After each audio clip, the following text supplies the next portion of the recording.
It's time to let you in on a little secret. Actually, lots of secrets. We're talking strategy and, most importantly, return on your investment for your podcast. Welcome to Branded Podcast Secrets. Welcome to another episode of Branded Podcast Secrets. I'm your host, Erin Greger. Today, I've got another great guest for you, Mr. Nick Good. Nick, welcome. Thanks for having me on. I'm excited. I know. Well, I mean, it's only been like 4 years that Sheila's been like, you really need to talk to Nick. You really need to talk to Nick.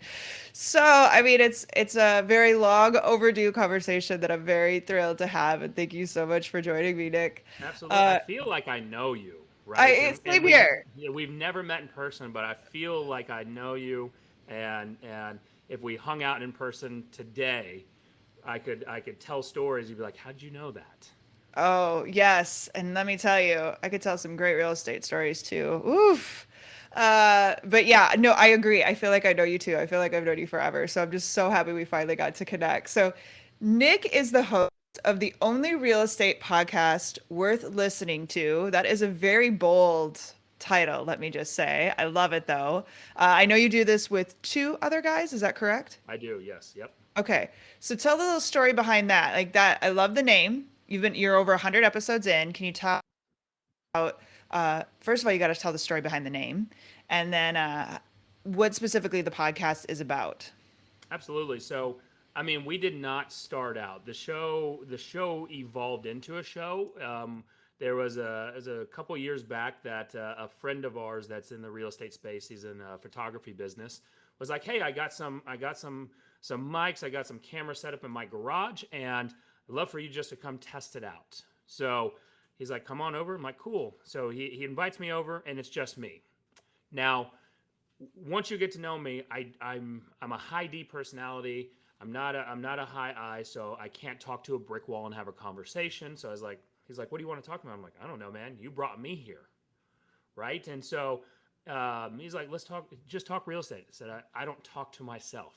That's what the crazy people do, right?" And so what we started to do is we called around to see who was available on a Saturday afternoon, and Matt Kelderman came out, and another guy had come out as well, who ended up not being on the show, and so Matt and I are talking, and then we brought in Brian Force, right? So it was just kind of, we're like, oh, we had a great time. We're just hanging out, just talking real estate, just what we normally do in the hallway, passing by, like, how's it going? And we just really enjoyed it. It was almost like a therapy session, right? And we had this idea, is like, what if we just turn this into a podcast? And we're like, okay, we're not doing anything else. And so the show just happened, right? And so the show evolved, and we were like, all right, we need a name. And we're just tossing out names. And I said, what about the only real estate podcast worth listening to? Just kind of joking around, right? Yeah. We definitely felt like I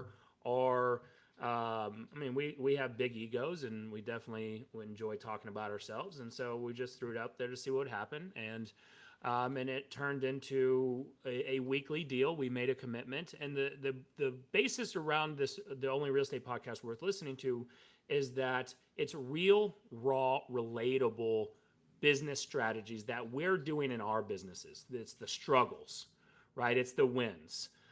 And we're not trying to sell anything. There was we attempted, like, that came later, but there was never any attempt to say, oh, we're going to sell a coaching course, or we're going to do X, Y, and Z. It was just, let's just do this. Let's get our name out there. Maybe it helps with some brand recognition. And today's May 2021, and we're over 100 shows, and we've had some actually pretty big guests on that we're just blown away by. So we're going to get into the guests too, because I definitely want to talk about that. But where was that moment, the tipping point for you, where you were like, okay, we're having a lot of fun, versus, hey, this could be something and we can actually utilize this in a certain way? So what was that tipping point, and then what was the way you are utilizing it? So the tipping point was after a couple of episodes with this buddy of ours.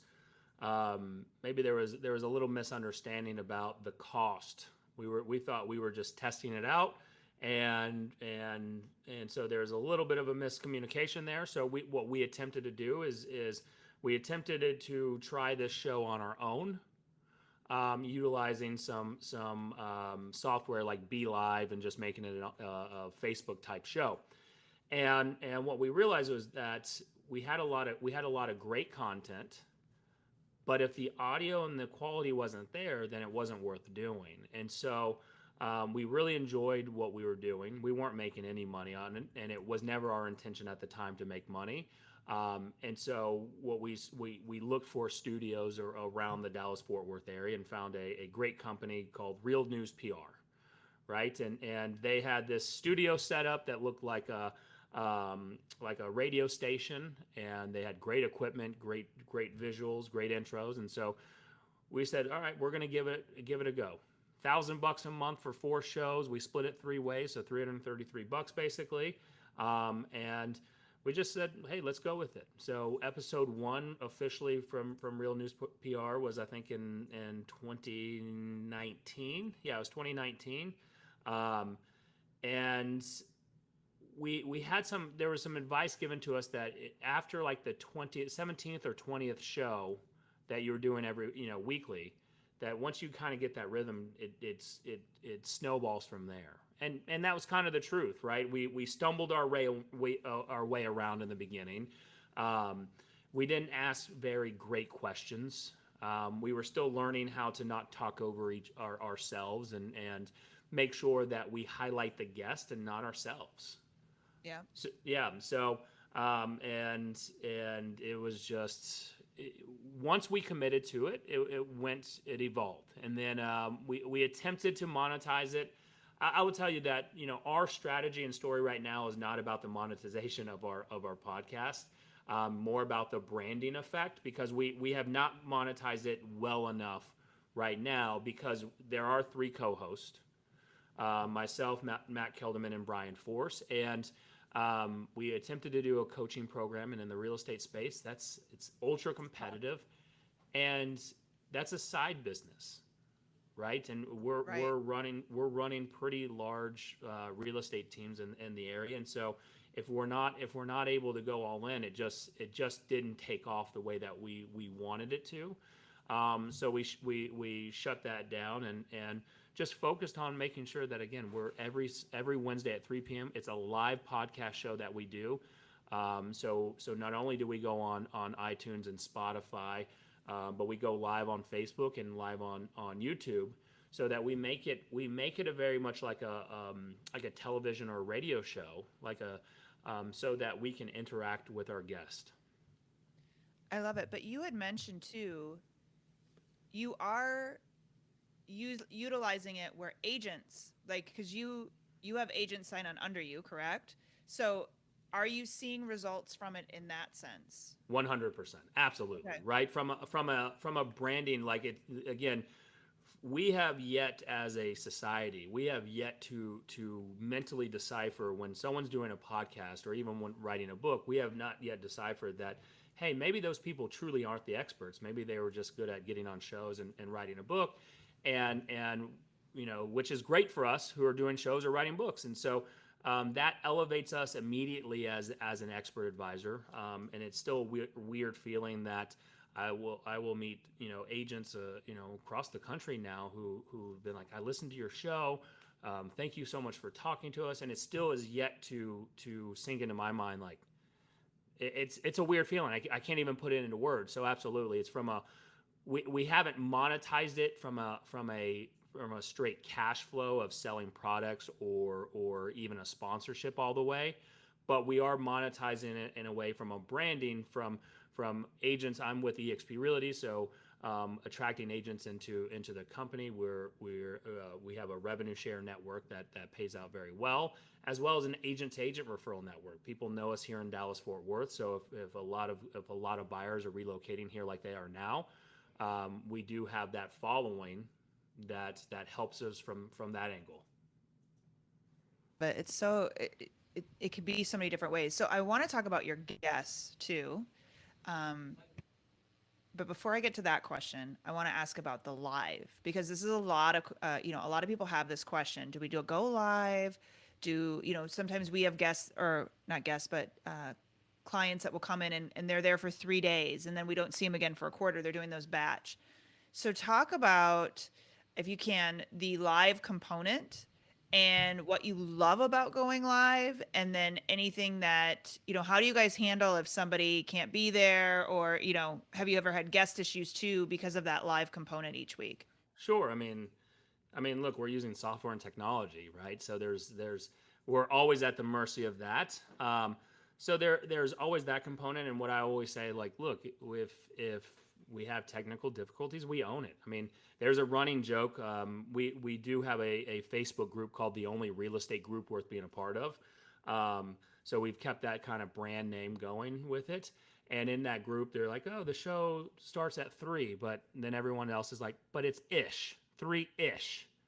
And now we're like, hey, the ish means that whenever we start, we're always on time.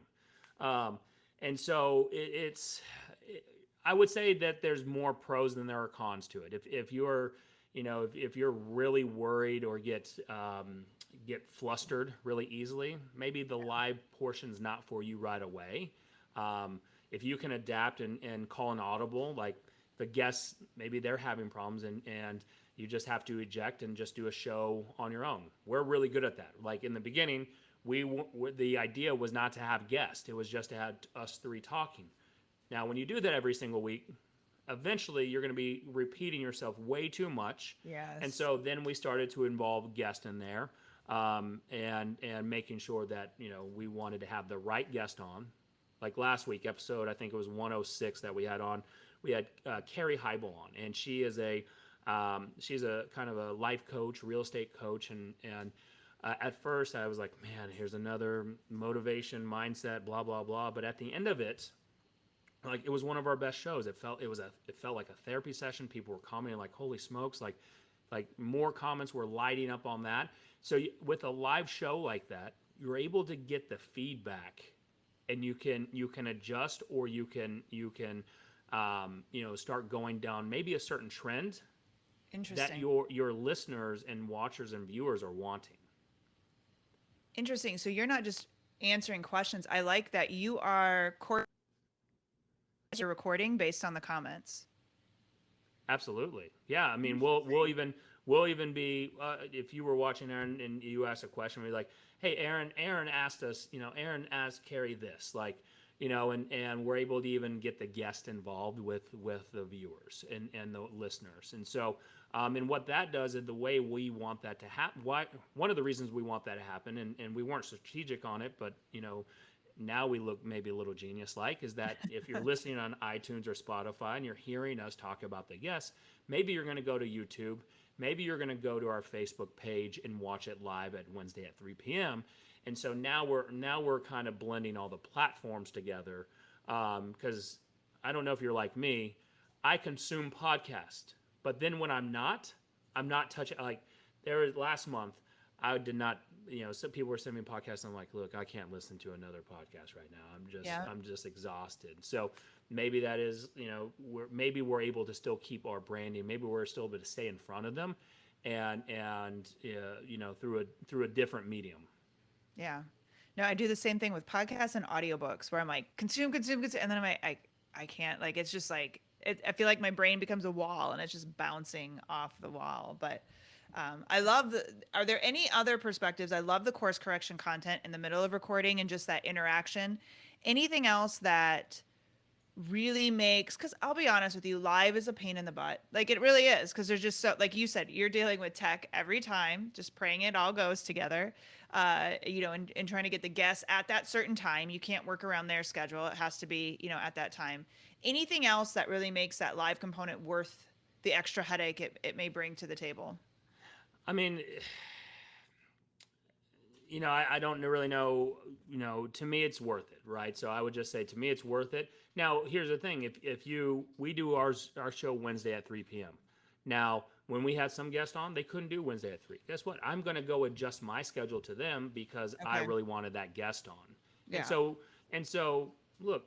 There's times that our listeners and our watchers and our viewers have to adjust their watching or consuming content at a different time. Um, what we have found is that when we do it, when we've had some bigger name guests on, the views and the comments are perfect. Yeah. That doesn't change. Now, for others, maybe we have less watch time, we have less consumption, and that's okay. I mean, there's it's still about staying purposeful and consistent every single week with it. Yeah. So I would say that if whatever that you're looking at building out, Mm-hmm. if you could fit a live component in there, not many other people are truly doing the lives consistently and Nope. well enough. Right. And so, how much easier would that be to stand out when you're with your podcast show, Yeah. right? I know my mom has a show called the Doctor Ask Doctor Be Good show. Um, and with hers, we have it's a very similar setup and format. Hers is in the education space, which to me is boring. But there are people that are going to go consume educational content for teachers and what's going on in the political space. And, Mm-hmm. and she does the same thing, the interview format, all live, and then uploaded to Spotify and iTunes. Yeah, it's so interesting. There's another question I was going to have about the live, but I can't remember now. It's my brain. But all right, let's talk about your guests because you've had some really big names. And I know people really believe this is the end all be all of their podcast to get the big names in their particular industry. So, can you talk about the guests? And everybody's going to want to know how you got them. And then my question is not necessarily, well, I'll be interested in how you got them, but my question would be, what did you see the bump in it? You kind of gave a clue to it just now, but did you see the massive bump in listenership and engagement that you thought you would get from the guests of these caliber? So let's start out from the beginning. So the Okay. guests that we got in the beginning were the low hanging fruit, Okay. right? These are the people that we already had relationships with. Mm-hmm. Like I had on in the beginning, Ryan Stewman, hardcore Yeah. closer. He has Yeah. huge following, and he's a client of mine. And so so I asked him, and he came on, and that definitely helped here in the Dallas Fort Worth area, we went with local people first because the way that our format was in the beginning is they were coming in studio, Right. right? Okay. So we had it in studio, and then what the challenges were, if they weren't here local, then we had to then Skype them in. And so what we started doing, and this is the snowball, everyone, it's the 6 degrees of separation, right? When you have a guest on at the end of the show, right, you always ask them who can they introduce you to that would be a great fit for this format. Um, and some have provided some great guests, some haven't, and that's okay. Then you can always go back and ask again. Um, so what we have noticed is as we evolved, there are certain guests locally that do really really well. There are some national guests that don't do well. Um, our following has picked up a little bit more because we had one really big main guest on, Tariq El Musal from Flip or Flop. And then we also had Armando Montalongo on from Flip This House, right? So in the real estate and in real estate investment world, most people know Armando Montalongo. He was the first, Flip This House was one of the first kind of, flipping shows back in the day. And then of course he's all over the place, right? Right. And so I will tell you how I got both of them. Yeah. Armando, I had sent by accident. I've been sending out LinkedIn messaging, and Armando and I had connected on LinkedIn a long time ago, and his people responded back because I in my LinkedIn messaging I always promote our shows, and someone there wrote back and said, "Hey, would you like to have Armando on?" I said, "Well, heck yes, I would." Right? Yeah. Yeah. That's Then, awesome. yep. Then it just takes one, right? Then I springboarded, and what I did is I took we had Armando on. It was December of 2020, I believe. I think that was it. When we had him on, I then took that podcast link and I sent it over to Tark and I said, "Hey, we just had Armando on from Flip This House. Would love to have you on." and there were some messages that we went back and forth on, and he came on, right? And those two are Tarek and Armando are two highest rated viewed shows. Really? Okay. Yep. Now we did not see the huge spike in podcast listens. There was some there, Mm-hmm. but we actually saw the spike more in the video consumption than we did on the podcast side of things. And live or post recorded, did you see the increase or both? Both, Okay. both. Yep, both. The longevity of Armando and Tarek after the live was over continued, right? So that lasted about 2 weeks. Now we do have some strategies to keep our shows going, where you keep commenting after every show. You post the previous shows linked in that show. So there's a lot of things that we can do to keep things engaged. You can always do a throwback Thursday type deal, or just bring it Mm-hmm. back up and comment on there. That way, it just keeps it going. And then we did ask, like, Armando helped promote the show on his Instagram, as well as I think Tark did a little bit, not as much. So Yeah. what I do know from the bigger national guest is that they don't promote the show, Right. right? The way that maybe the local, maybe we hate to use the word smaller guest, but Right. maybe not as well known. Right. Let's call it not as well known guest. They're there to promote the show and help you out more than the nationally well known guests are. Yeah, and that is important to notice. I want to talk about marketing too, specifically, and I'm glad you segued into that because a lot of people love creating podcasts. They love recording. They love all about the creation side of it. But there's that little thing called marketing that to me is, I mean, great content is very important, but marketing is, if not uh, equally for sure more important, right? I just really feel it is. So what are what are you all doing? I think the Facebook group is great, but then beyond that, what are you doing to promote your content, and how are you taking this one piece that you create in the show and utilizing that throughout the social channels that you use? So I will tell you that we could do a much better job than what we're Yeah. doing, Well, right? everybody always can, right? And we look, we talk about this all the time, and what we have realized what our show is, and this is going to be different for than most people, right? So you got to have Mhm. to understand that our show is designed. We're more doing this from a brand awareness now, right? It's Mhm. creating that expert authority status. Versus if we're doing this show 100% to make income, then we would be doing it. There's probably the strategies that you would most likely are advising, Mhm. and where we would like to do it is email marketing, Yeah. right? Cutting up when we go live, a reminder show. So like there's several things that could be done. One, building an email list. We've not done a very good job on that because we're not truly selling a product.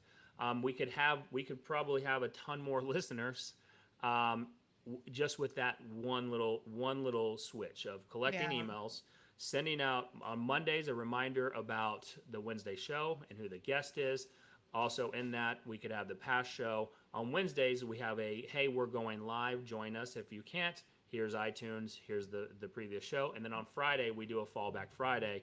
So that's our strategy idea. We've already got it built out. We just we need we what we've learned is we need the person to leverage and execute it. Yep.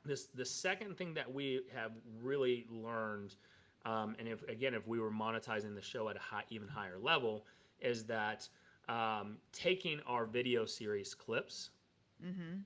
cutting it down. You probably may have seen this on Instagram. In fact, if you go to my Instagram, Nick Good Realtor, I have it in a couple where I have Tark on there, where it's cut down, little clip condensed versions, and it Yeah. drives it back to the Only Real Estate Podcast page or website or whatever your call to action is. Yeah. And I will tell you that because of just those posts in my Instagram, I was able to get agents to reach out to me, and I said, first off, how in the heck did you get Tark on? Right? Yep. Again, It's a it continues to conversation. build that credibility. Um, so email marketing is number one that we would do, and then you've got to have a place to capture them, and our Facebook group is that. And so with that email marketing, we would do a better job at driving them back in our Facebook group, and then having call to actions in there with whatever product that we were going to be selling at that time. So it's not hard, it's just time consuming. Yeah. No, and that's the thing. I actually just got off another interview where it was like, okay, what kind? Because that's what she does. Is she records in her group, but then has her VA like clip everything up, and she's posting it everywhere. I'm like, all right, tell me the out. Like, what kind of hours are you dealing with here by doing that? Because you're right. This isn't rocket science. It's just you need another set of hands, helping you out and doing it, and it's really that. So I love the honesty too, in the sense of, and that's what I was going to ask you earlier when I had a brain mishap there. But are you, in order to get to the group, to get to the content, to be able to watch live and connect live, do I need to give you my email address to get into that group? Yes. Okay, so that's Yep. perfect. So Yep. you're leading that way. Now, the one downside I will say to that is Yeah. is even though you give the email getting into the group, the Facebook does a poor job of actually archiving that. So we would Mm, technically, what we should have done, we were doing this in the beginning, and then we just said screw it. Like, this is our side project, and we just like talking about real estate, and so.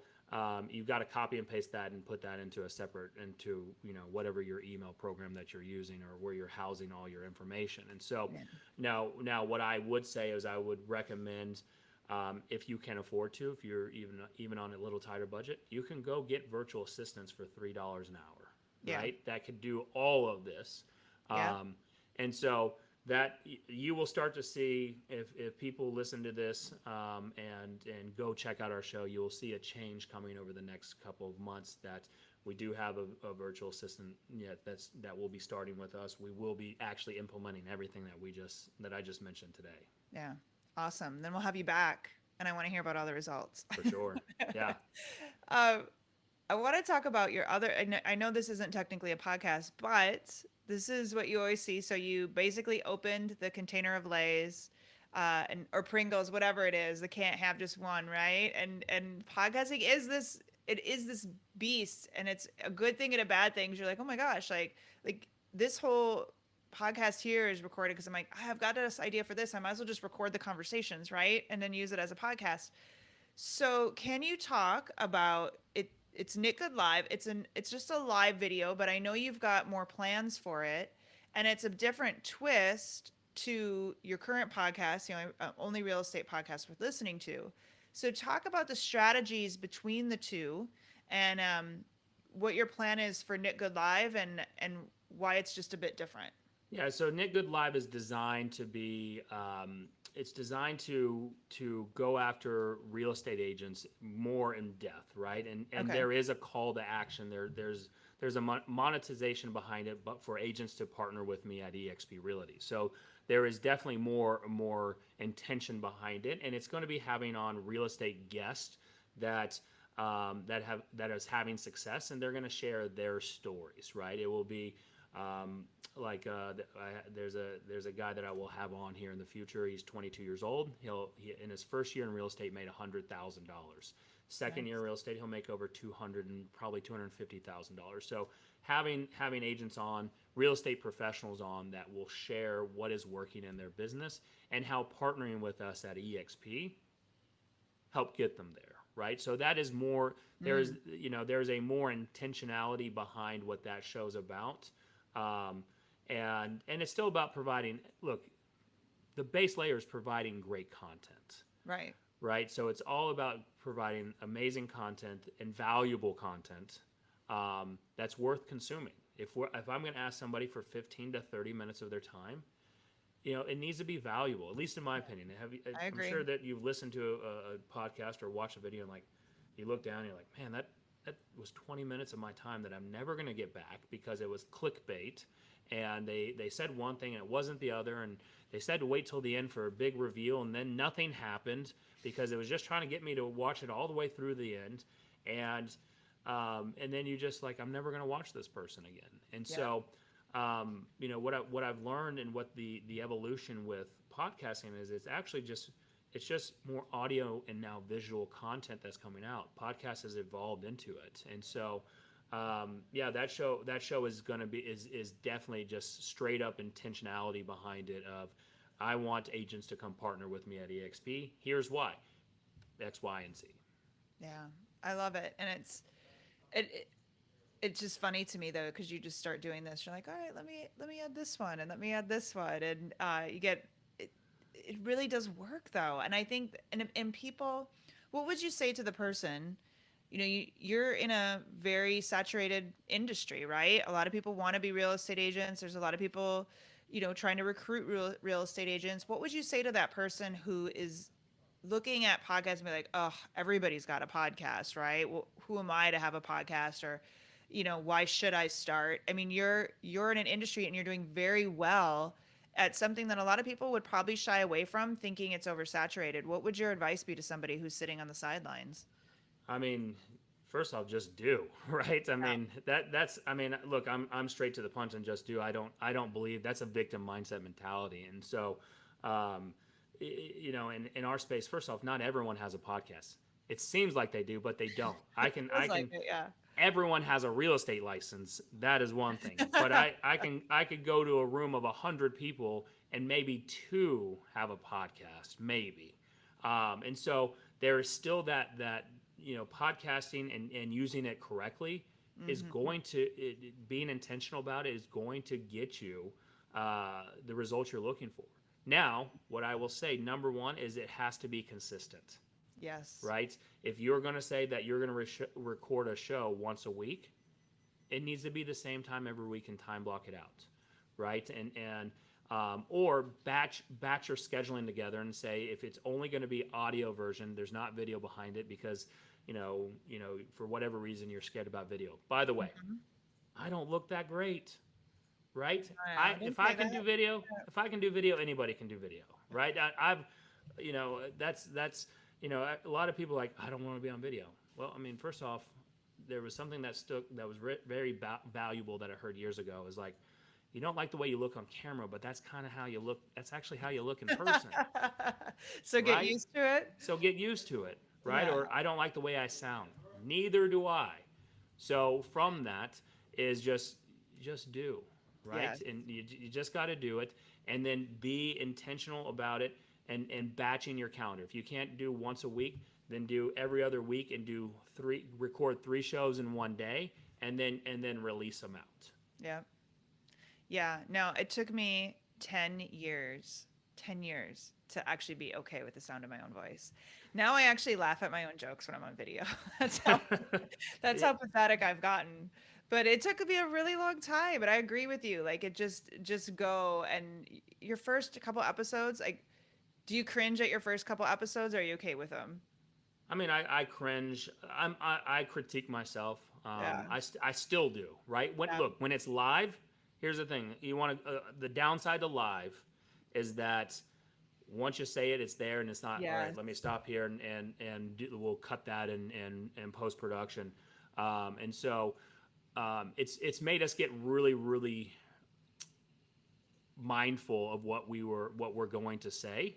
Um, and by the way, our show is raw. Like if you go listen to it, we curse. We curse like sailors. We're not apologetic. We had a lady who kind of left a review on that. Like, look, you're not the right Yeah. person. We're trying to reach to. So we curse all the time on that show. That's us. That's how we talk in general. So Exactly. if we're sitting at a restaurant table, that's the same conversation we're having there as that we're having on the show and on air. Um, and yeah, I go back and look at some of the things and say I was too long winded. Right? Yeah. There's times when I'm asking questions or I said too much, or when the guest was speaking, we have a internally we want to acknowledge it by saying yep, mm-hmm, mm-hmm. But that actually interrupts the pattern of maybe your listener listening to your guest, and so there's some things that you need to learn to overcome. But once you get that, it's easy. The formula, by the way, we've not taken any training on this. This is just learn as you go. We put it out there. We have I was about to say, I don't know if I can curse on your show, but Go we for had it. some bad, some shit shows, right? Yeah. We've left some up that are just god awful. And you go back and look at that and you're like, what were we thinking? Yeah. Yeah. Going back though to the swearing part, and like you said, this is what, if we were sitting around a table, I think that authenticity piece is really important.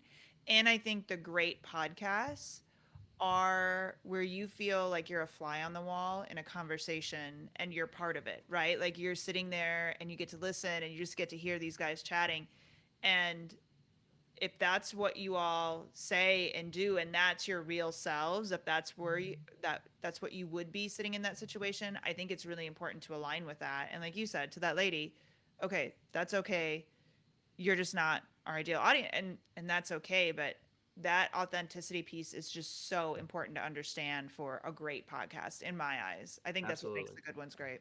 And then listen to the reviews. Like, look, I pulled this one up just for context. So this person left in our group and this was yesterday, by the way. This, I don't know if you when you release these, but this is May 28th of that we're recording this. So he said yesterday that podcast yesterday with Carrie was pure fire. In fact, it's the only episode I've ever gone back and listened to a second time this morning because there were so many nuggets. Wow. It was so real, raw, and vulnerable. It was damn near like a therapy session, but I felt like we need a 4-week intervention of that stuff. Absolutely fire, a punch to the gut, kick to the stones. It's a much watch, listen, and I can't wait for the next time she's on.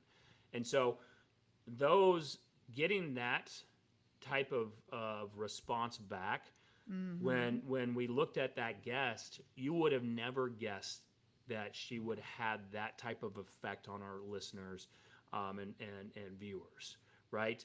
Tark was amazing, but we didn't get the response on Tark that we did with Carrie. Yeah. And so I think we all want to strive and we all get jealous when we're looking at other shows like, how did that person get that guest on? Who cares? Right. Right? Don't judge it on that. That doesn't mean shit. All you need to look at is how the quality of the guest comes off, and if they're actually real and they're authentic in the industry that they're in, it will be absolutely amazing, and it will be valuable to your listeners. Yeah, that's some great advice. Well, I think that's a great place to close it on. Nick, thank you so much. I'm so happy we got to connect, and thank you so much for taking this time with me today. If someone was interested in the only real estate podcast worth listening to, where would be the best place for them to go to find that? So if you want to watch the live version, you can go on YouTube, find us, Mm-hmm. just type in the only real estate podcast worth listening to on YouTube, or go to Facebook, like our Facebook page, the only real estate podcast worth listening to there. And if you're not a live listener or watcher and you don't really like YouTube or Facebook, you know, there are some people out there like that. And you Yeah. just like iTunes or Spotify, go find us on iTunes, Spotify. And if you do listen, go to iTunes and leave us a 5-star review, because I will say the hardest thing that I found in this is getting the reviews. Yes. Well, yeah, everybody, unfortunately we're in a time where it is a bit more saturated and you really do have to work a little bit harder for all those things. Unfortunately, but I guess that's good because then the strong do survive. So, and of course, all of that will be on our notes page over at eringregor.com for this episode. Nick, thank you so much again. I very much appreciate your time. And I hope you have an awesome afternoon. And we're closing this out on Memorial Day weekend. So, Absolutely. Well, thank you so much for having me on. By the way, you didn't call me out for missing the first time, so I appreciate it. I'm going to call myself out for missing the first recording. So hopefully this was valuable to your listeners and viewers, and let's actually meet up in person because we're not too far away from each other. no, I think we're like 10 miles away or something like You that. know, So I would like absolutely less love, than that. Yeah, I less than would that. love It's like to. 5 minutes driving. All right, for sure, Nick. Thanks so much again. Thank you.